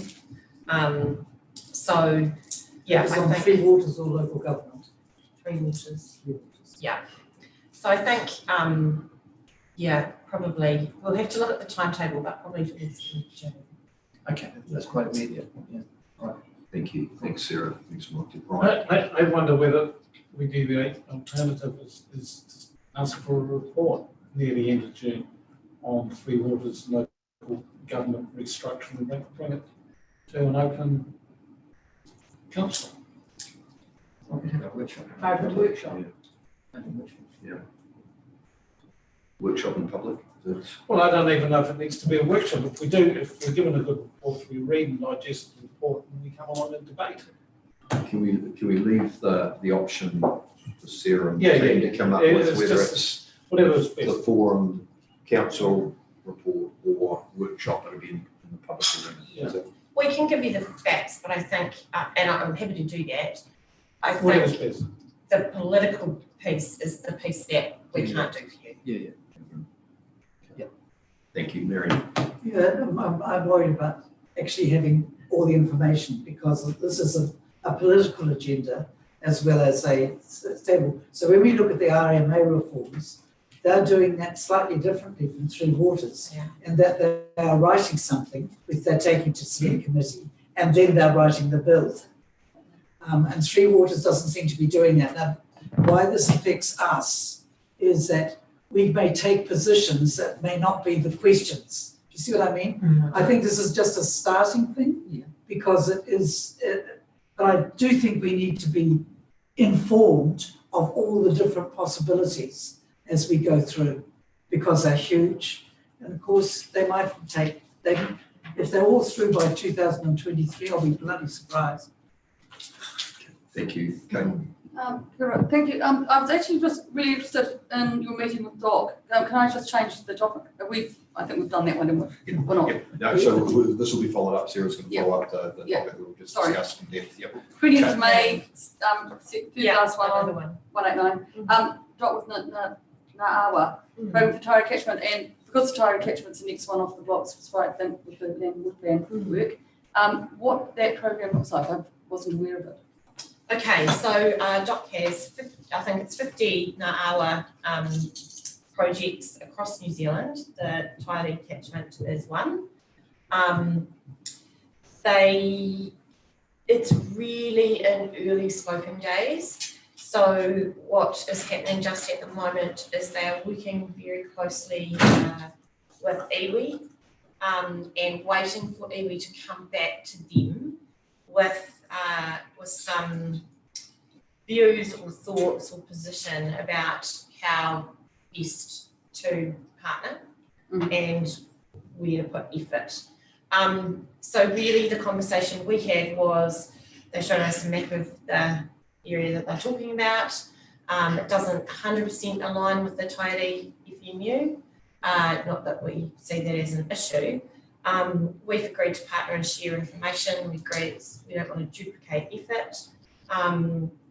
We discussed, things that we were involved in the catchment. But really it was an initial introduction and scoping meeting. They will come back to us, once they get some response from iwi. They've asked if I would be part of initial conversations in sort of a governance framework. So myself, Aaron Fending from DOC, and I'm sure representatives of iwi. But that's basically as much as I know just now.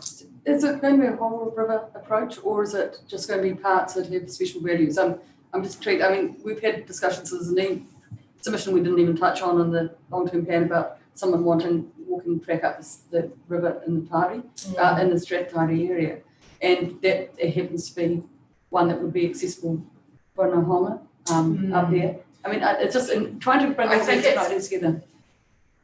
I could be wrong, but my sense is it's more about biodiversity outcomes. Yeah. And it is a mountains to sea approach. Thank you.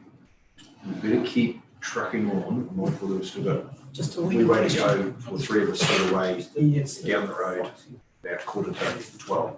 Anyway, Marion? Just a wee question to you, Denny. When you referred to in the Three Waters discussion, you referred to, was it the top of the south is not going to be included in anything? When Taitahu made that thing. Sorry. It goes up to Nelson Lakes, I think. Yeah. You're at the top of the south. The There's a bit AGV that up carves there. out. Okay. Yes. Thank you. That'd be exciting. All set, so that concludes the public part of this council meeting. So, I'll second the motion of those vote, please say aye. Aye. Against, carried. Aye. Now we need to- Thank you, Cameron. Now we need to move into a non-public.